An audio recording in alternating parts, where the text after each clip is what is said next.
오늘은 대제사장의 환상이라는 제목으로 스가랴 3장 1절부터 5절까지 말씀을 나누겠습니다. 원래 처음에 생각할 때는 3장 전체를 나누려고 했었는데 오늘 하루에 다 이렇게 나눌 자신이 없어서 오늘은 제가 1절부터 5절까지를 전하고요. 나머지 3장 나머지 부분은 담임 목사님께서 다음 주에 이어서 말씀을 나누어 주시겠습니다. 제가 오늘 3장 말씀을 나누기에 앞서서 스가랴 당시 유다 백성들이 처했던 상황들을 먼저 좀 정리를 하려고 합니다.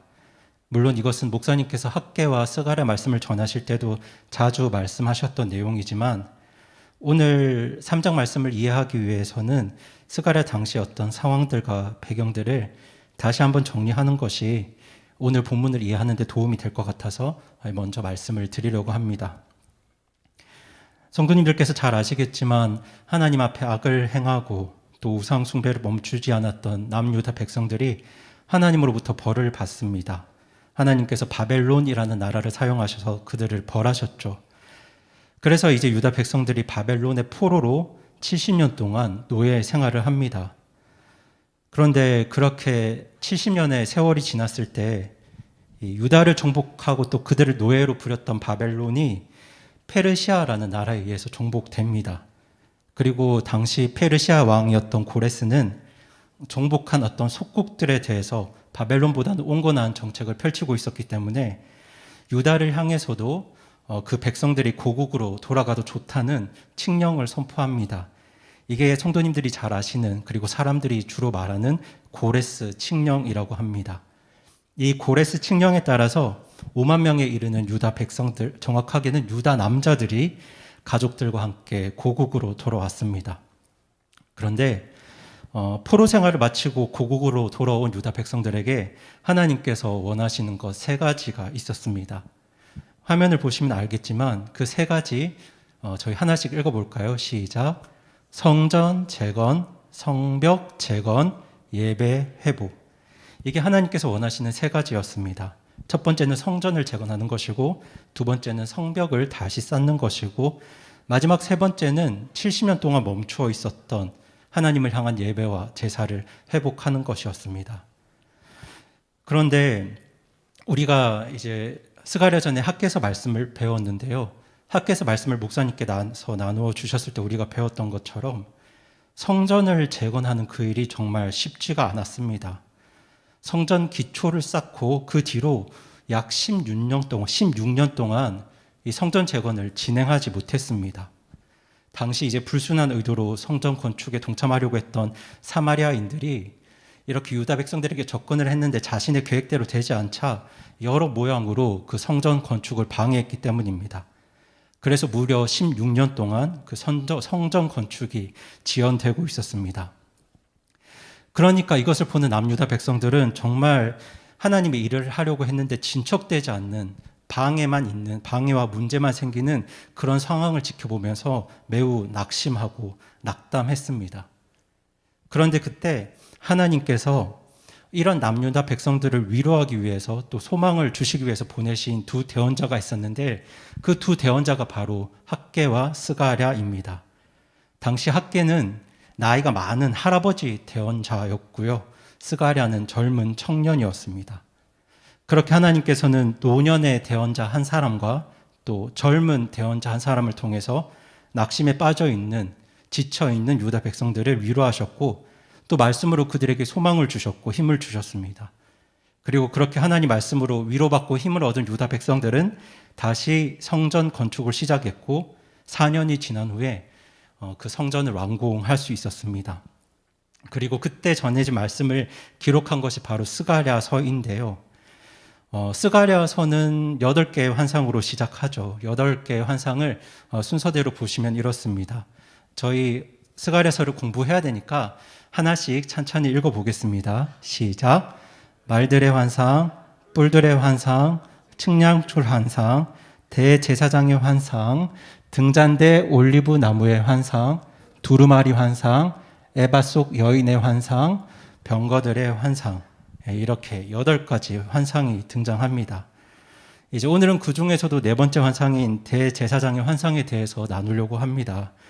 그런데 이제 오늘 말씀을 이제 전하기 전에 이제 목사님께서 지난 시간에 전해주셨던 이 스가랴 앞에 있는 부분들을 좀 되짚어 보고 나누는 게 좋을 것 같아서 먼저 저희들이 앞에서 배웠던 부분들을 다시 한번 살펴보겠습니다. 우선 스가랴서가 시작할 때는 회개를 촉구하는 말씀으로 시작을 합니다. 왜냐하면 지금 이스라엘 백성들이 성전을 건축하고 성벽을 재건하고 또 예배를 회복해야 되는데 이건 하나님의 일입니다. 그런데 사람들이 하나님의 일을 하기 위해서는 먼저 자기 죄 문제를 해결하고 깨끗함을 입어야 하기 때문에 하나님께서는 스가랴 말씀을 시작하실 때 회개를 촉구하셨습니다. 그리고 회개를 촉구하는 말씀에 이어서 등장하는 첫 번째 환상이 바로 말들의 환상이었습니다. 여기서 말들은 하나님께서 세상 이곳저곳을 두루 살피라고 이제 보낸 천사들이었죠. 그런데 천사들이 하나님께 보고를 했습니다. 보고 내용이 어땠냐면 지금 하나님 믿지 않는 이방 민족들은 다 평안하게 사는데 아무런 문제도 없고 모두가 행복하게 사는 것 같은데 하나님 백성인 유다 사람들만 평안과 안식이 없다고 그렇게 보고를 합니다. 그러자 하나님께서는 지금 평안해 보이지만 지금 아무런 문제가 없어 보이지만 언젠가 하나님을 거절하고 불신했던 이 이방 민족들은 모두 심판하시고 지금 힘들어 보이지만 하나님을 믿고 하나님 따르는 그 하나님의 백성들을 회복시켜 주실 걸 약속하면서 여전히 하나님의 마음과 관심은 하나님의 백성에게 있다는 걸 이 말들의 환상을 통해서 상기시켜 주셨습니다. 그리고 이어서 등장하는 두 번째 환상이 바로 뿔들의 환상이었습니다. 성도님들 기억하시겠지만 여기서 뿔들은 하나님의 백성인 유다 사람들을 공격하고 괴롭혔던 사람들입니다. 그때 하나님은 목수 4사람을 보내셔서 이 뿔들을 다 잘라내시죠. 물론 여기서 4명의 목수가 무엇을 의미하는지는 정확하진 않지만 하나님께서는 하나님의 백성을 공격하고 괴롭혔던 그 사람들, 그 세력들을 언젠가 하나님께서 직접 잘라내시고 심판하시겠다는 이 말씀이 당시 유다 사람들에게도 굉장히 큰 힘과 격려가 되었을 것 같습니다. 그리고 그 다음으로 등장하는 세 번째 환상이 지난주에 나누었던 측량줄 환상인데요. 이 측량줄 환상은 이스라엘의 회복을 예언하는 말씀이었습니다. 당시 유다 사람들은 자기 나라가 다시 세워지고 재건되고 회복될 거라고 아무도 생각하지 않았습니다. 성전 건축은 막혀있고 방해하는 세력들은 많고 문제는 그 성전을 재건하는 일, 성벽과 예루살렘을 회복하는 그 일을 하려고 할 때 정말 그들을 방해하고 힘들게 하는 세력들이 많았기 때문에 하나님의 나라 그리고 예루살렘이 다시 세워질 거라고 기대하지 않았지만 하나님께서는 측량줄을 가지고 예루살렘 크기를 측량하는 천사들을 통해서 유다와 예루살렘이 회복할 것을 약속하셨습니다. 그리고 이것은 스가랴 당시의 유다의 회복만을 이야기하는 게 아니라 훗날 예수님께서 재림하실 때 예수님께서 이 땅의 통치자가 되셔서 주님의 나라가 이 땅에 세워질 것을 함께 예언하는 말씀이기도 했습니다. 그래서 2장의 이 측량줄 환상에 대한 말씀은 스가랴 당시의 유다의 회복을 예언하는 말씀이기도 하지만 훗날 다시 오실 예수님의 나라를 약속하는 예언의 말씀이기도 합니다. 성전 재건이 중단되어서 낙심에 빠진 유다 백성들에게 이렇게 주님의 나라가 다시 세워질 거라는 하나님의 약속은 정말 그들에게 큰 위로와 격려가 되었을 것 같고 또 그들이 이 말씀에 힘을 입어서 소망을 가지고 다시 하나님 나라를 세우는 일에 힘을 낼 수 있었던 것 같습니다. 그리고 그 측량줄 환상에 대한 말씀은 주님의 나라를 기다리고 소망하는 우리에게도 큰 위로와 힘이 되는 말씀입니다. 그렇게 2장에 이어서 이제 다음에 이어지는 말씀이 바로 오늘 본문 대제사장의 환상에 대한 말씀인데요. 스가랴가 본 네 번째 환상에서는 어떤 사람이 등장하냐면 당시 이스라엘의 대제사장이었던 여호수아가 등장합니다. 지금 여기 등장하는 여호수아는 출애굽 이후에 가나안 정복을 지휘했던 여호수아가 아니라 스가랴 당시에 이스라엘 남유다의 대제사장을 말합니다. 유다 사람들이 바벨론 포로 생활을 마치고 돌아와서 성전을 재건하고 성벽을 쌓고 예배를 회복하려고 할 때 그때 대제사장의 이름이 여호수아였습니다. 그런데 당시에 유다 백성을 이끌었던 2명의 지도자가 있었습니다. 한 명은 목사님께서 자주 말씀하셨던 수룹바벨입니다. 수룹바벨은 남유다의 정치적 지도자였습니다. 그리고 다른 한 지도자가 바로 대제사장 여호수아였습니다. 스룹바벨이 유다의 정치적 지도자였다면 대제사장 여호수아는 유다의 영적 지도자였습니다. 근데 제가 잠깐 여기서 말씀드리고픈 건 지난 수천 년 인류 역사를 볼 때 한 나라가 정말 바로 세워지기 위해서는 이 두 명의 지도자가 정말 중요합니다. 이 정치 지도자는 오늘날로 말하자면 대통령과 총리 같은 분들이죠. 그리고 영적인 지도자는 오늘날로 말하자면 각 교회, 예수님의 교회의 담임 목사님들로 볼 수 있습니다. 이 두 명의 지도자, 그러니까 정치적인 지도자와 영적인 지도자가 바로 세워질 때 그 나라가 하나님께서 축복하시는 나라로 세워집니다. 이를 위해서 정치인은 정치의 원리대로 나라를 잘 운영해야 하고 또 영적인 지도자는 영적인 원리대로 교회를 세우고 섬겨야 합니다. 그러면 하나님께서 축복하시는 나라로 세워진다고 저는 믿습니다. 그런데 이 두 가지 원리가 섞이거나 바뀌면 안 됩니다. 요즘 우리나라가 어렵다고 말하는 이유를 정치 때문이라고 말들을 많이 하십니다. 정치에는 정치의 원리가 있고 경제에는 경제의 원리가 있는데 이제 정치권에서 무리하게 그 경제 원리를 조정하려고 하는 바람에 경제가 자생력을 잃었다는 것이 많은 분들이 우리나라가 어렵다고 말하는 이유인 것 같습니다. 물론 정치권이 경제를 조정할 필요가 있죠. 부의 양극화도 막고 어려운 사람들을 위한 복지를 구현하기 위해서 어느 정도의 간섭과 조정을 피할 수는 없겠지만 이제 그 수위를 잘 조정하지 못한 것이 오늘날 많은 국민분들의 불만 중 하나라고 생각합니다. 그런데 이렇게 원리가 뒤바뀌는 일들이 유다에도 있었습니다. 유다는 하나님께서 세우신 나라였기 때문에 그 나라에 정치적인 지도자도 있었고 영적인 지도자도 있었습니다. 유다에서는 왕이 정치적인 지도자였고 대제사장과 대언자가 영적인 지도자였습니다. 그리고 하나님 말씀에 의하면 왕은 왕의 일을 해야 하고 제사장은 제사장의 일을 해야 했습니다. 군대와 외교를 통해서 백성들을 안전하게 지키고 내정을 살펴서 백성들 배고프지 않도록 하는 게 왕의 일이었고요. 하나님 말씀을 백성에게 가르치고 하나님께 예배드림으로 하나님 백성으로서의 거룩함을 지키는 것이 바로 대제사장의 일이었습니다.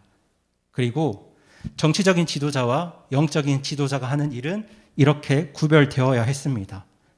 하지만 어느 순간부터인가 유다가 이 정치의 논리가 이 영적인 논리, 신앙의 논리를 끌어가기 시작했습니다.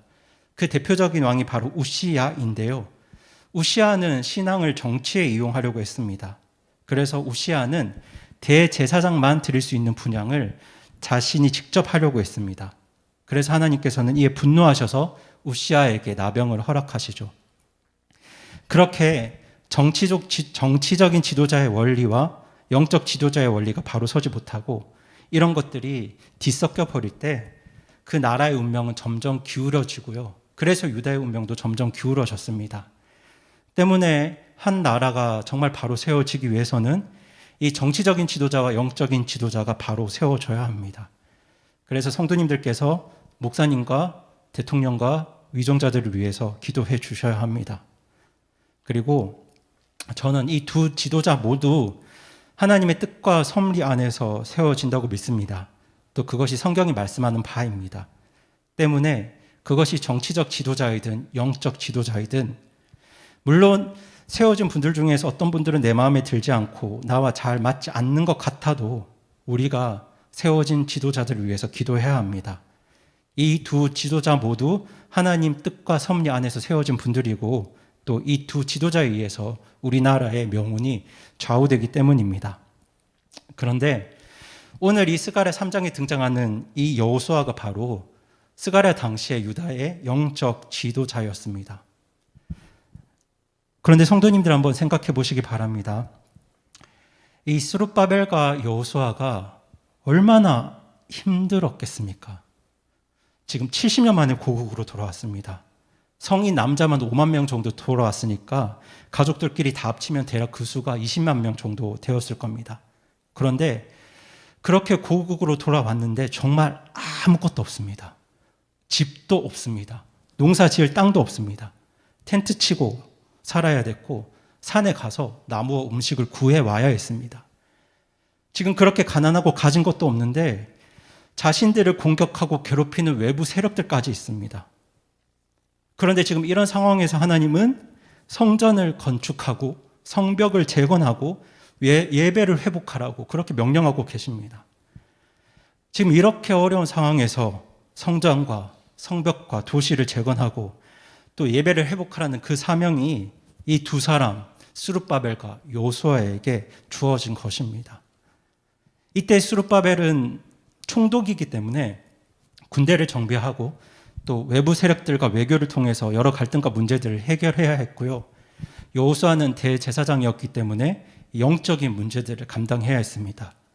예배를 회복해야 하고요. 하나님 말씀을 가르치고 또 그 안에서 서로 싸우고 갈등하는 유다 백성들 사이에서 그들을 화해시키고 또 하나님의 성품과 원리로 그들을 조율하는 그런 일들을 감당해야 했습니다. 그런데 이런 일들은 사실 평화의 시대 속에서도 쉽지 않습니다. 평화로운 세상에서도 이런 일들을 감당하는 게 쉽지 않은데 아무것도 없는 허허 벌판에서 성전과 도시를 재건하면서 지금 이런 일들을 감당해야 하니까 스룹바벨과 여호수아가 얼마나 힘들었겠습니까? 만약 성도님들께서 스룹바벨과 여호수아의 상황에 처해 있다고 한번 생각해 보시기 바랍니다. 이게 얼마나 힘이 들고 부담스럽겠습니까? 그래서 그때 하나님께서 학개와 스가랴를 보내셔서 이제 그들에게 소망을 주시고 말씀으로 그 두 지도자를 위로하신 거죠. 아마도 스룹바벨과 여호수아는 학개와 스가랴가 전해준 이 하나님의 말씀을 듣고 다시 힘과 위로를 얻고 주님의 일을 계속 감당해 갔을 것 같습니다. 그리고 그렇게 유다의 지도자들 그리고 유다 백성들을 위로하고 격려하는 정말 아름다운 메시지가 오늘 본문 3장에 녹아 있는데요. 말씀드린 것처럼 오늘 본문 3장에서 주요 인물은 당시 대제사장이었던 여호수아입니다. 여호수아는 대제사장으로서 당시 유다 백성들의 어떤 영적인 부분들을 감당해야 됐는데 정말 그 당시 백성들의 영적인 상태도 매우 좋지 못했습니다. 아까 말씀드린 것처럼 수만 명 백성들이 고국 땅으로 돌아왔는데 그 중에 대부분의 사람들이 바벨론 땅에서 태어난 사람들입니다. 왜냐하면 이스라엘이 바벨론 땅에서 몇 년을 포로 생활했죠? 70년을 포로 생활했지 않습니까? 70년을 포로로 살았기 때문에 지금 나이가 70이 넘지 않은 대부분의 사람들은 어디에서 태어났을까요? 다 바벨론에서 태어난 사람들입니다. 가나안 땅에서 태어난 사람들이 아니라 바벨론 땅에서 태어나고 그 안에서 자란 사람들입니다. 때문에 그곳에서 돌아온 대다수의 사람은 예루살렘 성전을 본 적도 없고 성전에서 어떻게 하나님께 예배드리는지를 한 번도 경험한 적이 없는 사람들입니다. 게다가 그 사람들은 70년 동안 바벨론의 압제를 받으면서 노예로 살았기 때문에 한 번도 모여서 제대로 된 예배를 드려본 적이 없습니다. 물론 이 바벨론 포로 생활 중에도 다니엘과 같은 믿음의 사람들이 있었기 때문에 그런 믿음의 선배들 또 부모님들 통해서 하나님 말씀이 전해지긴 했지만 신앙의 경험이라고는 그런 것이 전부인 사람들이었습니다. 지금 그런 사람들이 고국으로 돌아와서 고향 땅을 재건해보겠다고 발버둥을 치고 있지만 바르게 예배드리는 걸, 온전하게 신앙생활하는 걸 한 번도 경험해보지 못한 그런 사람들의 영적인 상태가 어떠했겠습니까? 그런데 고국으로 돌아와 봤는데 거기 뭐가 있습니까? 집도 없고 농사지을 논밭도 없습니다. 먹을 것도 없습니다. 예루살렘 재건을 방해하는 세력들 그리고 여러 가지 문제들만 산적해 있습니다. 어찌 보면 지금 이런 상황에서 고국으로 돌아온 유다 사람들이 낙심하고 낙담하고 주저앉아 있는 건 굉장히 당연한 일입니다. 그런데 이게 그 당시 유다 백성들의 영적인 상태였습니다.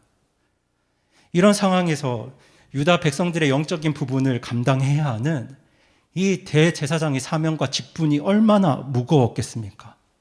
그리고 과연 여호수아는 그 일을 잘 감당할 수 있었을까요? 물론 여호수아는 나름대로 이스라엘 유다 백성들을 영적으로 세우기 위해서 열심히 노력했겠지만 그런 상황에서 그 일을 하는 건 결코 순조롭지 않았을 겁니다. 오늘날로 말하자면 한 번도 예배 드려본 적이 없는 신앙의 경험이 전무한 사람들을 데리고 그리고 안전의 위협도 받고 있고 경제적인 위기까지 더해진 상태에서 시리와 낙심에 빠져 있는 그런 사람들만 모여 있는 교회를 목회하는 것과 비슷합니다. 그게 얼마나 힘들고 어려운 일이겠습니까? 노력하고 노력해도 여러 가지 문제에 부딪히지 않겠습니까? 지금 이게 당시 대제사장 여호수아가 처해 있던 현실이었습니다. 그래서 오늘 본문은 그런 여호수아를 맹렬하게 공격하는 사탄의 발언으로 시작합니다. 우리 오늘 본문 1절 말씀 다시 한번 같이 읽어보겠습니다. 시작. 대제사장 여호수아는 주의 천사 앞에 서 있고 사탄은 그의 오른쪽에 서서 그를 대적하는 것을 그분께서 내게 보이시니라. 네, 지금 이 말씀처럼 사탄은 여호수아를 열심히 공격하고 있습니다. 그런데 지금 그 여호수아가 사탄의 공격을 받으면서 하나님 앞에 서 있는데 어떤 모습으로 서 있을까요? 우리 오늘 본문 3절 말씀 같이 한번 읽어보겠습니다.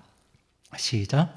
이제 여호수아는 더러운 옷을 입고 그 천사 앞에 서 있었는데, 네, 지금 여호수아가 어떤 옷을 입고 있죠?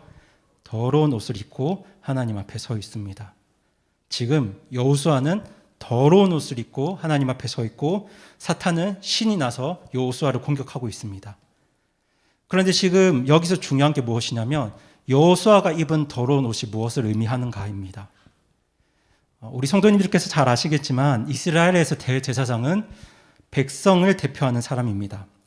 그냥 세상 사람들이 볼 때 백성을 대표하는 사람은 왕이죠. 대통령입니다. 때문에 세상 기준에서 당시 유다 백성을 대표하는 사람은 아마도 총독 스룹바벨이었을 겁니다.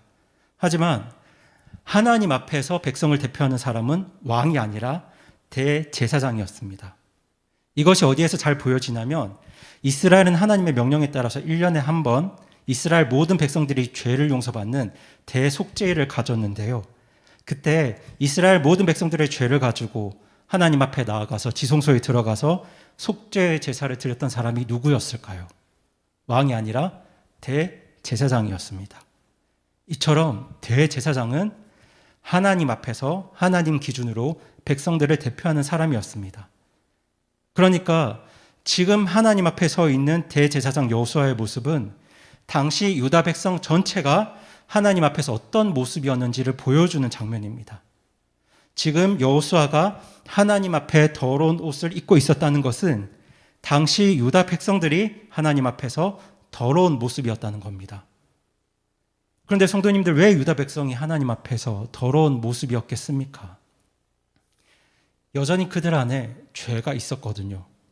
유다 백성들이 그들의 죄로 인해서 70년 동안 벌을 받았는데 조금도 나아진 것이 없었습니다.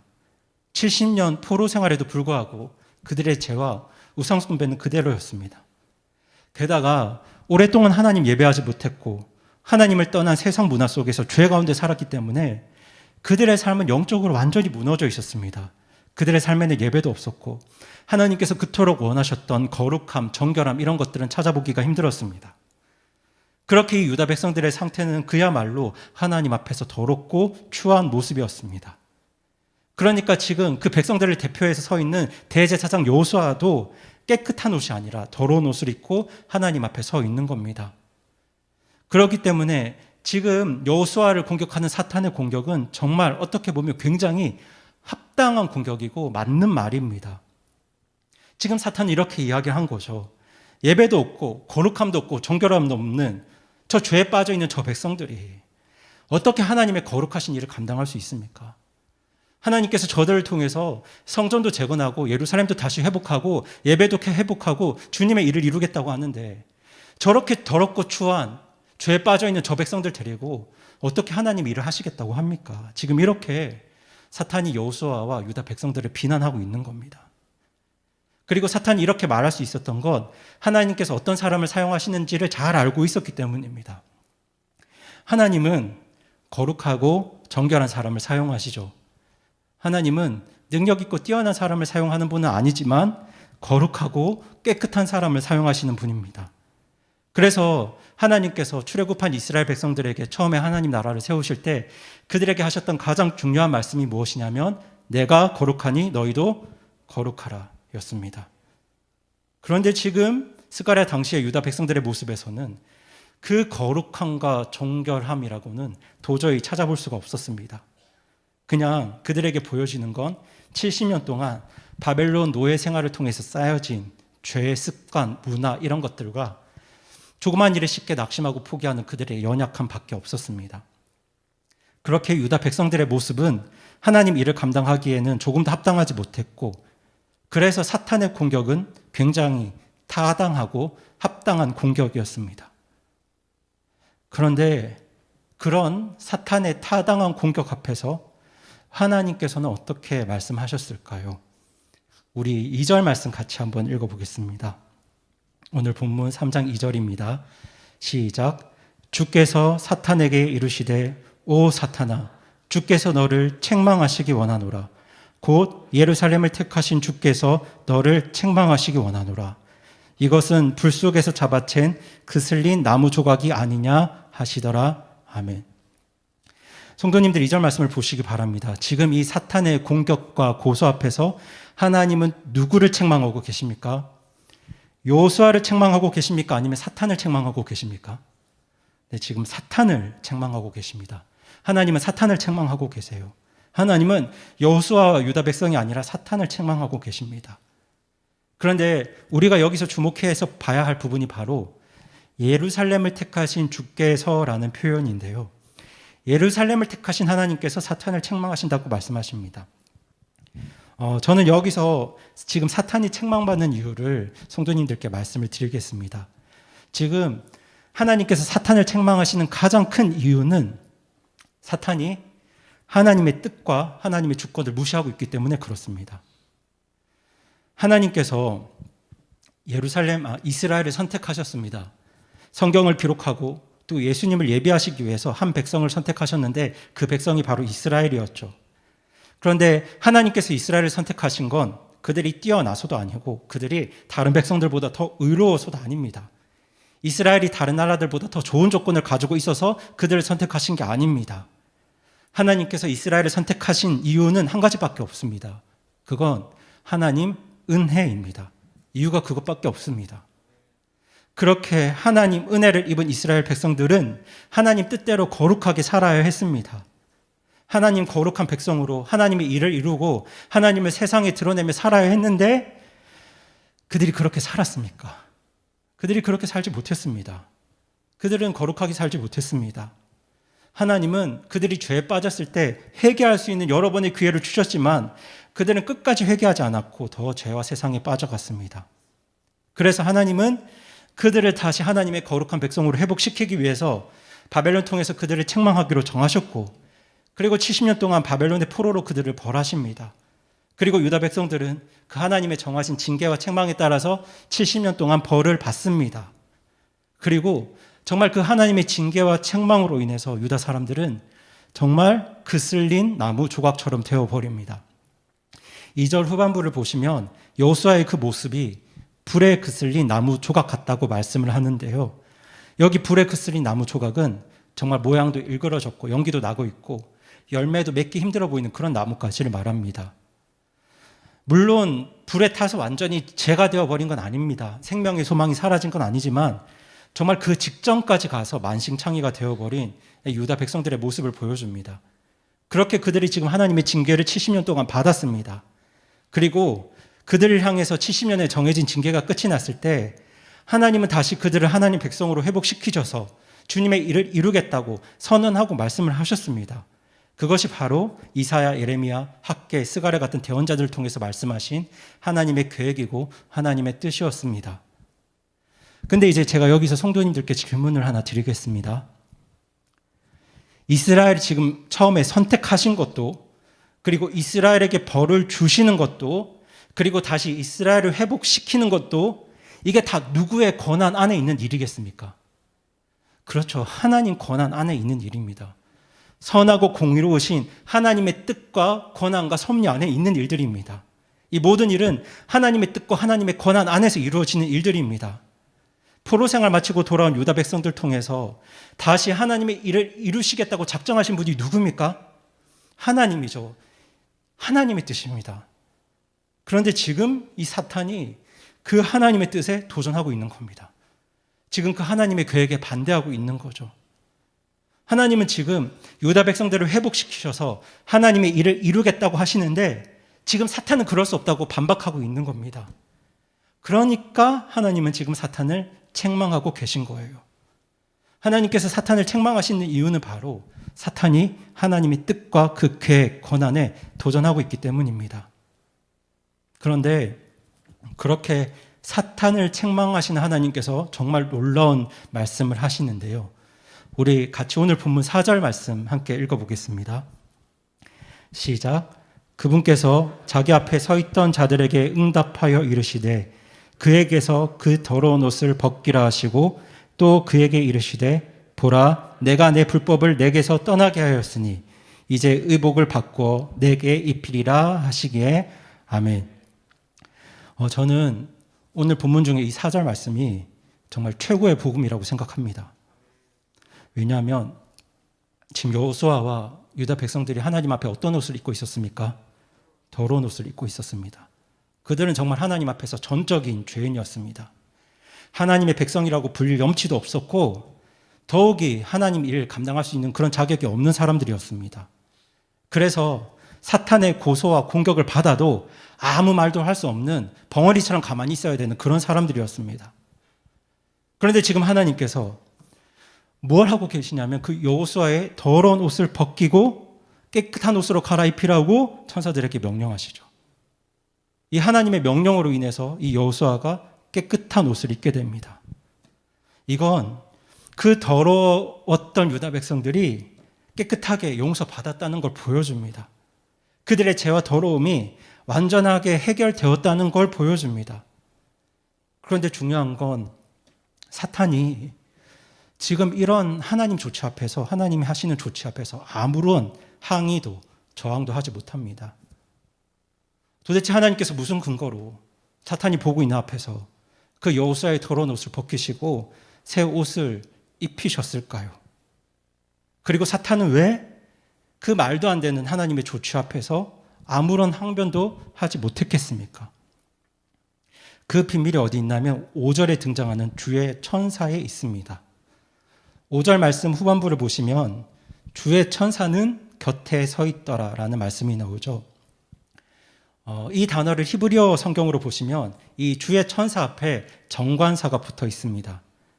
정관사는 보통 앞에서 언급한 무언가를 지칭할 때 사용되는 표현이기도 하지만 성경에서는 하나님처럼 중요한 존재를 이야기할 때 정관사를 사용합니다. 그래서 하나님, 예수님, 성령님, 성경 이런 것들을 이야기를 할 때 정관사를 사용합니다. 때문에 지금 주의 천사 앞에 정관사를 사용했다는 건 그 천사가 하나님처럼 굉장히 중요한 존재라는 뜻입니다. 그렇다면 성도님들 여기서 주의 천사가 누구를 말할까요? 네, 바로 하나님의 아들 예수 그리스도를 말합니다. 성경을 연구하는 대부분의 학자들이 이 주의 천사를 하나님의 아들 예수 그리스도로 봅니다. 지금 이 대제사장의 환상에서 누가 등장하십니까? 예수님이 등장하십니다. 예수님께서 지금 이 모든 장면을 곁에서 보고 계십니다. 하나님께서 지금 여호수아의 더러운 옷을 벗기시고 깨끗한 옷을 입히실 때 사탄이 아무런 항변도 할 수 없는 이유가 바로 저는 예수님께 있다고 믿습니다. 오늘 본문이 구체적으로 말하고 있지는 않지만 창세기부터 요한계시록까지 성경 전체가 우리에게 보여주는 것이 있죠. 그것이 무엇이냐면 하나님께서 여호수아의 그 더러운 옷을 벗겨서 누구에게 입히셨을까요? 예수님에게 입히셨습니다. 하나님께서 그 더러운 옷을 예수님께 입히셨습니다. 만약 하나님의 아무런 근거도 없이 그냥 아무런 근거도 이유도 없이 하나님께서 여호수아의 더러운 옷을 깨끗한 옷으로 바꾸셨다면 지금 그렇지 않아도 트집을 잡으려는 사탄이 결단코 잠자코 있을 리가 없습니다. 무슨 말이라도 했겠죠. 그런데 지금 사탄이 아무런 항변도 아무런 제기도 할 수 없었던 것은 하나님께서 여호수아의 그 더러운 옷을 자신의 가장 귀한 아들 예수님께 입혔기 때문입니다. 하나님의 아들께서 친히 여호수아의 더러운 옷을 입으시는데 사탄이 어떻게 거기에 감히 항의할 수 있겠습니까? 하나님의 아들께서 친히 그 더러운 옷을 입고 그 모든 죄의 형벌을 감당하겠다고 하시는데 사탄이 더 이상 그 앞에서 무슨 트집을 잡겠습니까? 사탄이 고발했던 그 여호수아와 유다 백성들의 인생은 사실 정말 멸망당할 수밖에 없는 인생이었습니다. 그들은 하나님 은혜로 구원받고 하나님의 백성이 되었는데도 죄 가운데 우상숭배에 빠져 살았던 사람들입니다. 하나님 징계와 책망에도 불구하고 죄에서 빠져나오지 못한 사람들입니다. 그렇게 죄에 그슬린 나무 가지에 불과했던 그 유다 백성들을 다시 살리고 회복할 수 있는 방법이 무엇이었겠습니까? 방법이 하나밖에 없습니다. 여호수아의 그 더러운 옷을 대신 입으신 예수님께서 십자가에서 죽으시는 것입니다. 그 더러운 죄의 벌을 예수님께서 대신 감당하시는 것이죠. 그 대속의 죽음만이 철저하게 망해버릴 수밖에 없는 그들을 다시 살릴 수 있는, 다시 회복시킬 수 있는 유일한 길이었습니다. 그래서 예수님께서 그 더러운 옷을 대신 입으시고 십자가 위에서 죽으셨고 자신의 피로 그 죄를 덮어서, 그 더러움을 덮어서 보이지 않게 하셨습니다. 그렇게 여호수아가 깨끗한 옷을 입을 수 있었습니다. 그리고 오늘 본문의 이 여호수아의 이야기는 당시 유다 백성들과 여호수아만의 이야기가 아니고 아시겠지만 저와 여러분의 이야기입니다. 우리는 참 하나님 앞에 부정한 사람들입니다. 우리 죄를 전부 다 하늘에 기록한다면 저 하늘에 다 기록할 수 있을까요? 그런데 하나님은 그렇게 더러워진 우리의 옷을 벗겨서 예수님께 입히시고 예수님께서 입고 계시던 그 깨끗한 옷을 우리에게 입혀주셨습니다. 그래서 우리가 하나님 자녀가 된 것입니다. 그래서 우리가 하나님 일을 할 수 있는 거죠. 그래서 우리가 하나님 뜻대로 살 수 있는 겁니다. 그래서 우리가 하나님의 영광을 누릴 수 있는 겁니다. 사실 이 모든 것들은 우리에게 주어져서는 안 되는 일들입니다. 성도님들, 우리가 무슨 하나님의 자녀입니까? 나라 일을 하는데도 자격이 필요한데 우리 같은 사람들이 어떻게 하나님 일을 할 수 있겠습니까? 우리 같은 사람들이 뭐 잘한 일이 있어서 주님 나라를 누리는 자격이 우리에게 주어진단 말입니까? 그럼에도 불구하고 이 모든 축복들이, 영광이 우리에게 주어진 건 하나님의 아들 예수님께서 우리의 더러운 옷을 대신 입으시고 십자가에서 죽으셨기 때문입니다.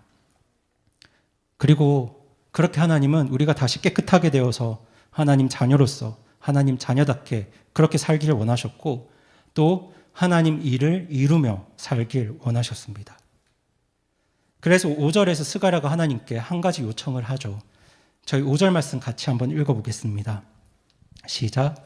내가 이르되 그들이 그의 머리 위에 아름다운 관을 씌우게 하소서 하매 이에 그들이 그의 머리 위에 아름다운 관을 씌우고 그에게 옷을 입히더라. 주의 천사는 곁에 서 있더라. 아멘.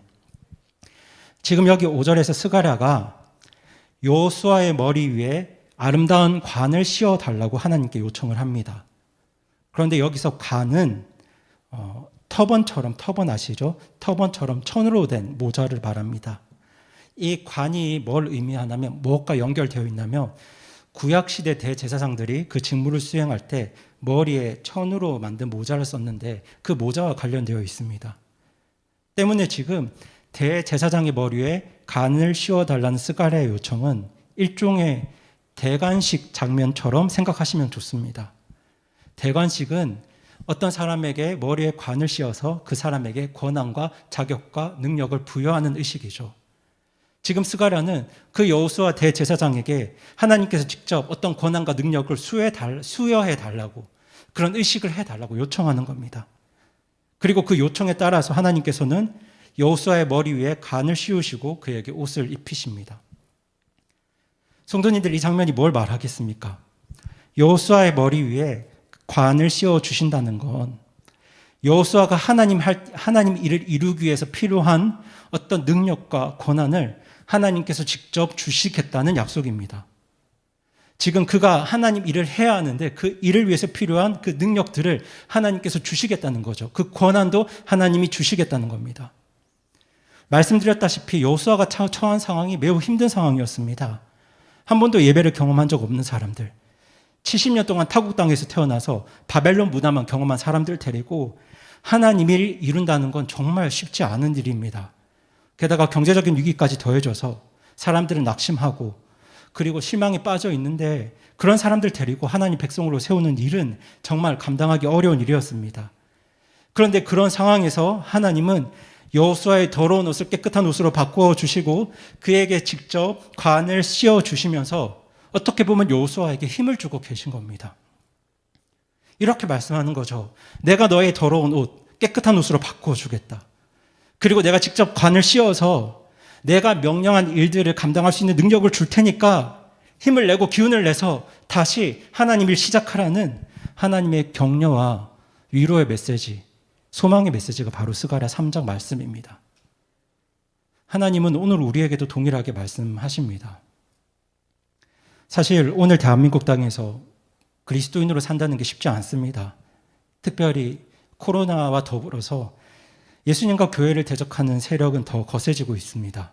많은 세력들이 예수님 대적하고 있죠. 세상 정치, 세상 문화, 세상 학문, 세상의 흐름과 유행이 예수님을 대적합니다. 이제는 한국에서도 예수님 믿는다 말하기가 쉽지 않은 게 현실입니다. 우리나라에서 예수님 믿는다고 말하면 긍정적인 시선보다 부정적인 시선과 따가운 눈초리를 더 많이 받게 되겠죠. 그런데 문제는 이것만이 아닙니다. 코로나와 함께 닥친 이 경제 위기도 우리 삶을 위협하고 있습니다. 살 집도 없고 논밭도 없어서 하루하루 살아가기도 벅찼던 그 유다 백성들의 현실이 오늘 우리의 삶이기도 합니다. 주님의 일 이루는 건 고사하고 하루하루 생존하는 것도 버겁고 힘든 현실입니다. 그런데 그런 상황에서 하나님께서는 지금 우리들을 향해서 하나님의 일을 이루라고 명령하고 계십니다. 매번 같은 죄를 지어서 넘어지고 조그만 일에도 낙심하고 실망하는 그런 연약한 우리들을 향해서 오늘도 하나님은 예배를 회복하고 교회를 세우고 복음을 전하고 제자로서의 삶을 회복하라고 우리에게 명령하고 계십니다. 집도 없는 유다 사람들에게 성전을 세우고 성벽을 세우고 예배를 회복하라고 명령하셨던 것처럼 오늘 우리에게도 하나님의 일을 이루라고 명령하고 계십니다. 그런데 이렇게 힘들고 공고한 현실 속에서 하나님 명령 따르는 게 정말 쉽지가 않습니다. 그냥 차라리 당시 유다 백성들처럼 낙심하고 포기하고 그냥 그렇게 사는 게 더 편한 것 같습니다. 하루하루 살아가기도 벅찬데 무슨 하나님 일 이루겠냐고 불평하면서 그냥 모든 거 포기하고 낙심한 채 사는 게 훨씬 더 편할 것 같습니다. 그런데 그때 하나님께서 오늘 3장의 환상을 보여주시면서 지금 우리를 위로하고 격려하고 힘을 주고 계시는 겁니다. 우리는 나 자신이 더러워서 아무 자격도 없다고 말하고 있는데 하나님께서 그 더러운 옷을 깨끗한 옷으로 바꾸어 주시겠다고 말씀하시면서 우리 보고 주님의 일을 이루어가라고 하시는 겁니다. 우리는 연약하고 지쳐서 지금 하나님 일 아무것도 할 수 없다고 말하고 있는데 하나님께서는 직접 우리 머리에 관을 씌워 주시면서 우리에게 필요한 능력을 주시겠다고 말씀하고 있는 겁니다. 그리고 정말 그 약속대로 하나님께서는 예수님을 통해서 의의 옷, 깨끗한 옷을 우리에게 입혀주셨고요. 성령님을 통해서 주님의 일을 감당할 수 있는 그 능력과 권능을 우리에게 주셨습니다. 우리 함께 사도행전 1장 8절 말씀을 읽어보겠습니다. 화면에 있는 사도행전 1장 8절 말씀 큰 소리로 함께 읽어보겠습니다. 시작. 오직 성령님께서 너희에게 임하신 뒤에 너희가 권능을 받고 예루살렘과 온 유대와 사마리아에서 그리고 땅의 맨 끝지역까지 이르러 나를 위한 증인이 되리라 하시니라. 아멘. 이 말씀처럼 하나님은 구원받은 우리들에게 성령님을 보내주셨고 성령님을 보내셔서 주님의 일을 이루기 위한 필요한 힘과 능력과 권능을 이미 주셨습니다. 그러니까 오늘 상황이 잠시 어렵고 힘들더라도 우리를 깨끗하게 하셨고 우리에게 능력을 주신 하나님을 믿고 힘을 내라는 것이 기운을 내서 하나님 일에 다시 도전하라는 게 바로 스가랴 3장에 담겨진 하나님의 위로와 격려의 메시지입니다. 저는 오늘 우리 성도님들께서 이 하나님의 위로와 격려를 받기를 원합니다. 혹시나 이 자리에 나 같은 사람은 더러워서 아무것도 할 수 없다고 생각하는 분 계십니까? 나같이 더러운 사람이 무슨 주님의 일을 할 수 있습니까? 라고 생각하는 분이 계신가요? 나처럼 매번 죄에 넘어지고 같은 죄 반복해서 짓고 실패하는 사람이 어떻게 주님의 일을 이룰 수 있느냐고 그렇게 반문하고 계시는 분이 계신가요? 나같이 능력 없는 사람이, 연약한 사람이 무슨 하나님의 일을 할 수 있겠느냐고 그렇게 생각하고 계신가요? 하루하루 먹고 살기도 버겁고 힘든데 내가 지금 하나님 일에 신경 쓸 여유가 어디 있느냐고 그렇게 말씀하고 분이 혹시 계십니까? 오늘 하나님께서는 이 대제사장의 환상을 통해서 그렇게 생각하고 있는 여러분들을 위로하고 격려하고 계십니다. 성도님들, 우리가 더러운 거 사실입니다. 우리가 더러운 거 사실이지만 하나님께서 그 더러운 옷을 바꿔 주셨습니다. 우리에게 능력 없는 거 사실입니다. 하지만 하나님께서 우리에게 능력을 주십니다. 그렇게 우리를 깨끗하게 하시고 우리에게 능력 주신 하나님 믿고 오늘도 하나님은 우리가 하나님 일에 도전하기를 원하고 계십니다. 유다 백성들이 이 하나님 말씀에 위로를 얻고 힘을 얻어서 성전을 재건하고 성벽을 쌓고 70년 동안 멈추었던 예배를 회복했던 것처럼 하나님은 오늘 우리들도 주님의 일들을 이루어 가기를 간절히 원하고 계십니다. 그리고 우리가 믿음으로 도전할 때 우리를 깨끗하게 하신 하나님께서 능력을 주셔서 그 일들을 반드시 이루실 것입니다. 그리고 우리의 믿음과 순종을 통해서 이루어진 그 하나님 일들을 볼 때 우리는 인생에서 더 말할 수 없는 그런 영광과 기쁨을 누리게 될 겁니다.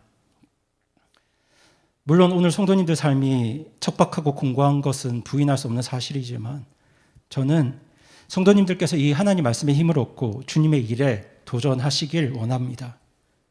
주변에 복음 전할 분들이 계시다면 복음 전하시기 바라고요. 할 수 있다면 교회를 세우는 일에 동참하시기 바랍니다. 그것이 작은 일이라도 함께 해주시길 바랍니다. 그리고 혹여나 내 삶 속에 하나님이 내게 개인적으로 주시는 부담이 있다면 그것이 어렵고 힘들더라도 믿음으로 그 일에 도전해 주시길 바랍니다. 제가 사진을 한 장 준비를 했는데요. 이 사진이 언제 사진이냐면 오늘 오전 사진입니다. 오늘이 쉬는 날임에도 불구하고 교회 청년들이 아침부터 교회에 나와서 이 CFM 수화 사역을 섬겨 주었습니다. 학교 다니고 직장 다니는 청년들이 아침에 일찍 일어나서 이렇게 하는 게 저는 쉽지 않다고 생각합니다. 오늘 저희 교회 아닌 인덕대 친구 2명도 왔고 오늘 처음 온 건대 남학생이 있는데 그 건대 남학생이 정말 순둥이랍니다. 저는 이 친구들이 다 예수님 믿고 구원받고 저희 교회 더해지기를 간절히 기도하고 있는데요. 오늘 청년들이 아침에 수화 촬영도 하고 또 동아리 방문한 그 대학생들과 함께 교제하고 시간 보내면서 이렇게 하는 이유가 한 사람에게라도 더 복음 전하고 예수님 전하기 위해서입니다. 청년 때 공부하고 직장 다니면서 취업 준비하고 결혼 준비하는 것도 쉽지 않은 일이고 벅찬 건 사실이겠지만 저는 우리를 깨끗하게 하신 하나님 그리고 우리에게 힘을 주신 하나님 믿고 주님 일 이루려고 믿음으로 도전하고 순종할 때 하나님께서 능력 주시고 하나님께서 그 일을 이루실 거라고 저는 믿습니다. 그래서 제가 오늘 말씀을 마칠 때 제가 월요일 오늘의 양식에서 나누었던 말씀이 있는데 그 말씀을 함께 읽었으면 합니다. 갈라디아서 6장 9절 말씀인데요. 우리 화면에 있는 말씀 같이 한번 읽어보겠습니다. 시작. 우리가 잘 행하는 가운데 지치지 말지니 우리가 기진하지 아니하면 정하신 때에 거두리라. 아멘. 네, 우리가 주님의 뜻에 따라서 선한 일을 행할 때 때로는 낙심하고 때로는 지쳐서 포기하고 싶은 마음도 들겠지만 그럴 때에도 주님 의지하시고 포기하지 말고 주님께서 명하신 그 일들을 끝까지 이루어 간다면 여기 갈라디아에서 주님께서 하신 그 약속처럼 우리는 반드시 하나님께서 정하신 때에 그 열매를 거두게 될 것입니다. 왜냐하면 우리는 더럽지만 주님께서 우리를 깨끗하게 하셨고 우리에게는 능력이 없지만 하나님께서 우리에게 능력 주시기 때문입니다. 그게 오늘 본문 스가랴 3장을 통해서 주님께서 우리에게 주시는 약속이고 위로고 격려입니다. 성도님들, 하루하루 삶이 힘들고 현실이 녹록지 않고 인생이 버거운 건 사실이지만 그런 상황 속에서도 오늘 스가랴 3장 말씀으로 주님이 주시는 위로, 격려를 힘입어서 주님 오시는 그날까지 주님의 일들을 끝까지 신실하게 이루는 우리 성소심례교회 그리고 또 저와 여러분이 되기를 바라면서 오늘 말씀 마치겠습니다. 이 시간 함께 기도하시겠습니다.